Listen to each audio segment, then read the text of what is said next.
Hi, Mark. Good evening, John. Uh, Nice to see you. is this Biden's Churchillian moment where he is the right guy at just by accident almost at the right time? His gift is schmoozing and persuading people to like him and to come along with things he wants. He's a sort of an undistinguished politician otherwise, but that stands out, and that's what we need right now. So I guess that's one of my questions, if you Yeah, wanted to elaborate on sure. that thought. Yeah, Related to it, uh, he's almost certainly going to be a one-term president. So we're going to have power struggles going on in both parties in the background of all of this. So it's going to be a very interesting 4 years. If you would yeah, like to comment on any of those, please do. sure. It's common to say that he'll be a one-term president, of course, and I know that that is a pretty broad assumption. I'm not sure that's true. I think you've seen when his folks have addressed it in the last couple of weeks, they've made it clear that he's not, sort of declaring that he's going to be a one-term president.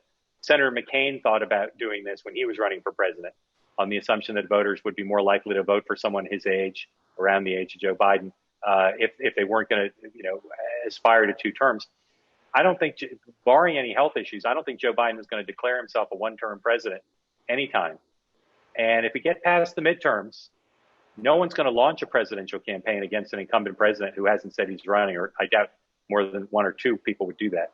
And so if we get to 2022, towards 2023, and he's feeling good, I think he will run again. My career, one of the things I've learned is I've never seen anyone with a better than decent chance to be their party's nominee for president who didn't run. And an incumbent president's got a pretty good chance to be their party's nominee. So if he stays healthy, I'm not so sure he won't run again in 2024.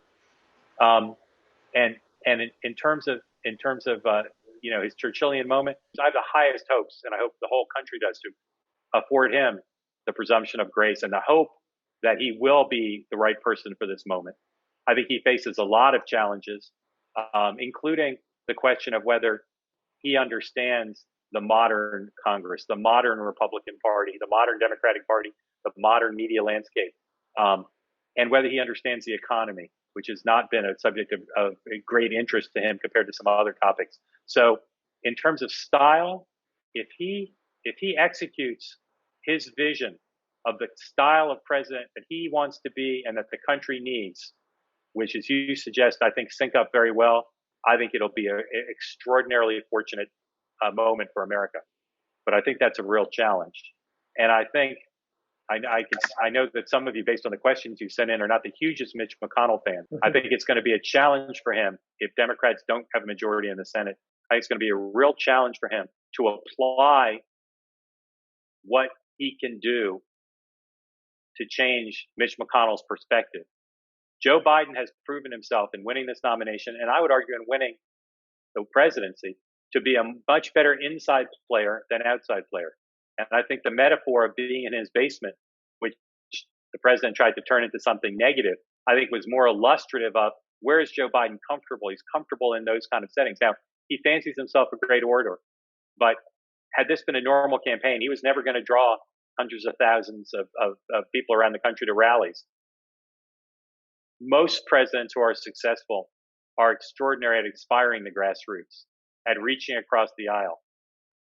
My Republican readers, mostly, there's some exceptions, my Republican readers do not afford Joe Biden much of a presumption of grace.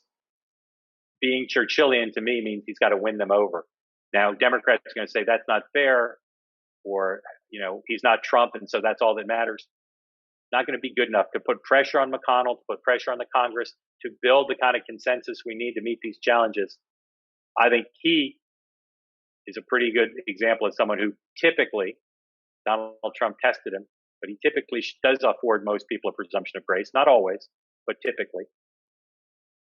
But can he inspire that in others? I think that's the question. If you ask me to say what will show if Joe Biden can rise to the occasion to have his Churchill moment, is can he inspire in others to afford him and their fellow Americans a presumption of grace?